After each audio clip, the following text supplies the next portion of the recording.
Las Vegas is known for its themed hotels, its casino, even imitation Elvi. But most people don't realize that Las Vegas has a very robust Jewish population. Jews helped build this city, and it's only fitting that it has its own Jewish film festival.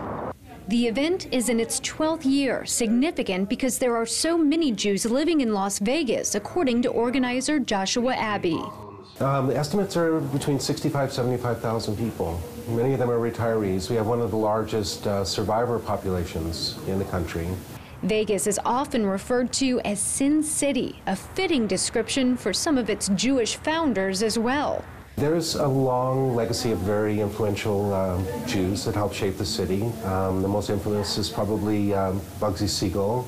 There's an entire movie based on Bugsy Siegel, a Jewish gangster who essentially made Las Vegas the destination for gambling and alcohol. Abby says some of the profits from these luxurious establishments make their way to Jewish organizations. It's actually a very strong philanthropic community here and a lot of interfaith activity as well. So there's really good communication. Beyond the shimmering lights of the Vegas Strip is a strong community of Jews who use the film festival to educate themselves and others. A large crowd gathered to screen the documentary, It Is No Dream, The Life of Theodore Herzl, along with the film's editor. That should indicate that he was really concerned with just saving lives. Nimrod Erez says the film shows how Herzl led a challenging movement to establish the state of Israel. Herzl explained why he believed Palestine, for historic and religious reasons, should be the home for the new Jewish state. I sense that Zionism has like a bad rap, and people don't really know where it started and why it came to be. And I think a lot of people mistakenly think that Zionism was something that came as to counter the Holocaust in World War II, and they don't realize the very, very deep roots that Zionism has in the 19th century already.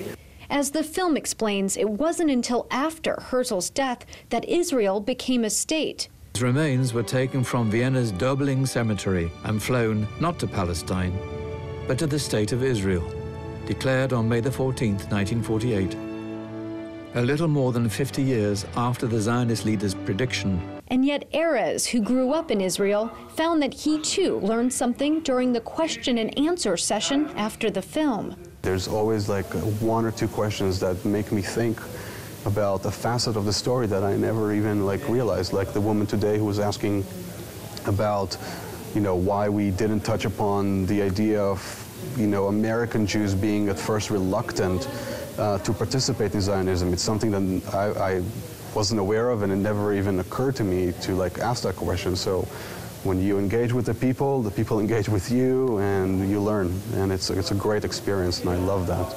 The film serves as a window into the mind of the man who fought so hard for a Jewish state, bringing together Jews from across the world. And now the film has brought together Jews and others in Las Vegas. Organizers say this film festival helps them connect with the community, and it will only grow in popularity. Lindsay Mastis for JN1, Las Vegas.